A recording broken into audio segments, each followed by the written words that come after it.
জনগোষ্ঠীসকলক tribal বনোৱাত জনজাতিসকলক কোনো আপত্তি নাই, কিন্তু তেওঁলোকক মানে সুকীয়াভাৱে প্ৰভিজনটো বনাই দিব লাগে যাতে সংঘাত নহয়। এই 6টা জনগোষ্ঠীসকলকো মানে জনজাতি কৰা হওক বুলি মাত্ৰ ড্ৰাফ্ট আছে তাত। তেওঁলোকক ক'ৰ পৰা সুবিধা দিয়া হ'ব এইখিনি ড্ৰাফ্ট মই দেখা নাই। সেইমতে হ'লে মানে সদায় কাজিয়াটো চলি থাকিব, এইটো আমি হ'ব দিব নোৱাৰোঁ। অসমৰ যিটো শান্তি সম্প্ৰীতি আছে, মিলাপ্ৰীতি আছে, মিলাপ্ৰীতিটো শান্তিটো আমি মষিমূৰ হোৱাটো আমি নিবিচাৰোঁ। জবৰদস্তি জাপিটো দিব নোৱাৰিব, তেতিয়াহ'লেতো একদম ডাঙৰ বিপদ হ'ব।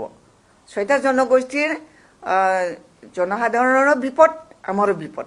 তেতিয়াহ'লে কাৰো স্বাৰ্থ মানে হাচিল নহ'ব। সেইটো সদায় কাজিয়া কৰিবৰ কাৰণে মানে বেঙে সাপে একেলগে এটা মানে পাত্ৰত থোৱাৰ নিচিনা হ'ব, ডাঙৰ সংঘাত।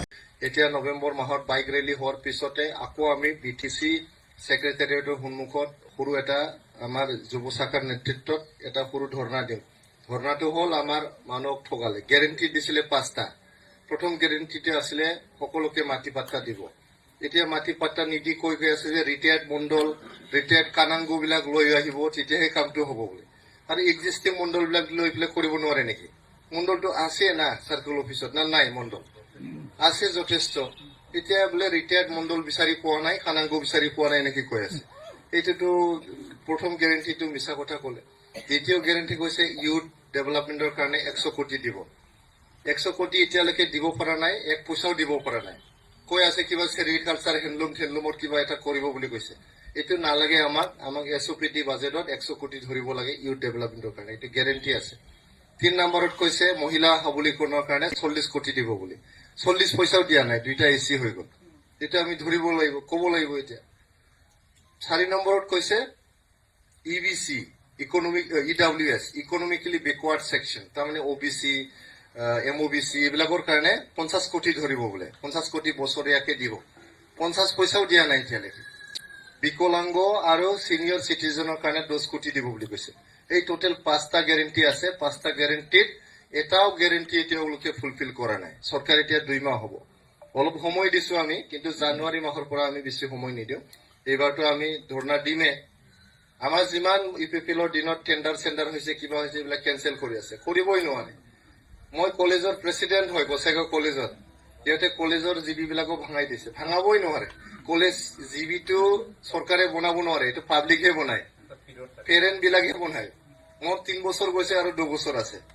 মইতো এনে প্ৰিন্সিপালক মাতি কৈ দিছিলো মই নাথাকো, মই ৰিজাইন কৰি দিম, কি প্ৰচেছ আছে কৈ দিয়ক বুলি মই কৈছো। নালাগে ছাৰ, আপুনি থাকিবই লাগে, ইমান কাম কৰিলে আপুনি বুলি ক'লে। তথাপিও এইবিলাক ইলিগেল কামবিলাক যে কৰি আছে এইটো ঠিক নহয় আৰু হ'ব নিদিওঁ। আগত দাদাগিৰি নচলিব নহয়। 2020 চনৰ আগত আপোনাৰ দাদাগিৰি আছিল।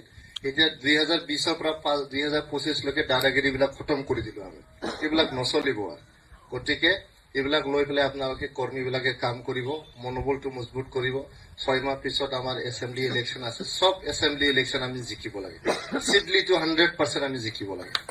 আমি ৰিচাৰ্জেণ্ট UPPL, ৰিচাৰ্জেণ্ট BTR বুলি যে মটৰচাইকেল টুৰ কৰি আছো, কোকৰাঝাৰৰ কাজিগাঁৱৰ পৰা গহপুৰলৈকে আমি চলাই যাম। 1 সপ্তাহ জোৰা এইটো বাইক টুৰটো আছে। উদ্দেশ্যটো হ'ল প্ৰথমে UPPLটো তৃণমূল পৰ্যায়ৰ পৰা সাংগঠনিক ভিত্তিটো মজবুত কৰা। দ্বিতীয়তে গোটেই অসমত আৰু গোটেই বিশ্বত যি জাষ্টিছ ফৰ জুবিন এইটো চলি আছে আন্দোলন, এই আন্দোলনক সমৰ্থন জনোৱা। 3 নম্বৰত আমাৰ আৰ্টিকেল 280 তাৰ 125th এমেণ্ডমেণ্ট যে হ'ব লাগে, 125তম সংশোধন হ'ব লাগে, এইটো পাৰ্লিয়ামেণ্টত পেণ্ডিং হৈ আছে। এইটো 125th এমেণ্ডমেণ্টটো সোনকালে হ'ব লাগে বুলি আমি দাবী জনাইছোঁ। 4 নম্বৰত আমাৰ BTR চুক্তিৰ মৰ্মে BTRৰ সমষ্টিবোৰ 40টাৰ পৰা 60টালৈকে বঢ়াব লাগে। এইটো অসম চৰকাৰৰ তাতে পেণ্ডিং হৈ আছে। গতিকে 40টাৰ পৰা 60টা সমষ্টি বনোৱাৰ যে ডিলিমিটেশ্যন প্ৰচেছ, এইটো সোনকালে কৰিব লাগে বুলি আমি দাবী জনাইছোঁ। 5 নম্বৰত আমাৰ UPPL চৰকাৰ যোৱাৰ পিছতে গোটেই BTRত ইলিগেল জুৱাবিলাক যে ৰাস্তাই চলিছে, থানাৰ সন্মুখত, মন্দিৰৰ প্ৰাংগণত, য'তে ত'তে যে জুৱা এতিয়া চলি আছে, যোনটো আমি বন্ধ কৰিছিলোঁ 2020 চনত, এই জুৱাবিলাক অতি সোনকালে বন্ধ কৰিব লাগে। আমি প্ৰশাসনক দাবী জনাইছোঁ আৰু চৰকাৰৰ পৰা দাবী জনাইছোঁ।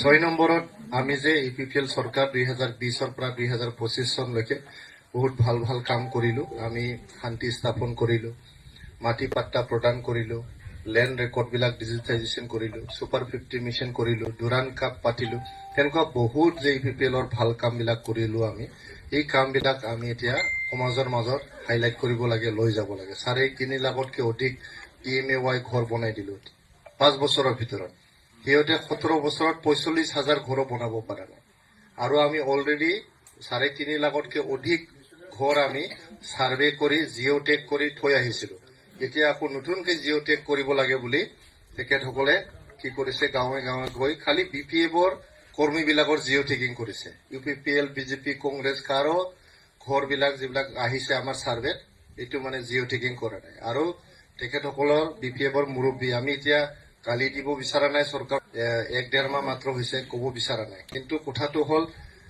আমাক কিয় কৈ আছে যে আমাৰ UPPL কৰ্মীবিলাক বোলে 3-4টাকে ঘৰ লৈছে কোন UPPL কৰ্মীয়ে 3-4টা ঘৰ লৈছে আৰু এইটো সম্ভৱ হয় নেকি যোনটো লোকেশ্যনত একবাৰ জিঅ'টেকিং হয় দ্বিতীয়বাৰ জিঅ'টেকিং নহয় তাতে একচেপ্টে নকৰে এইটো গতিকে কেনেকৈ ক'ব পাৰে এইটো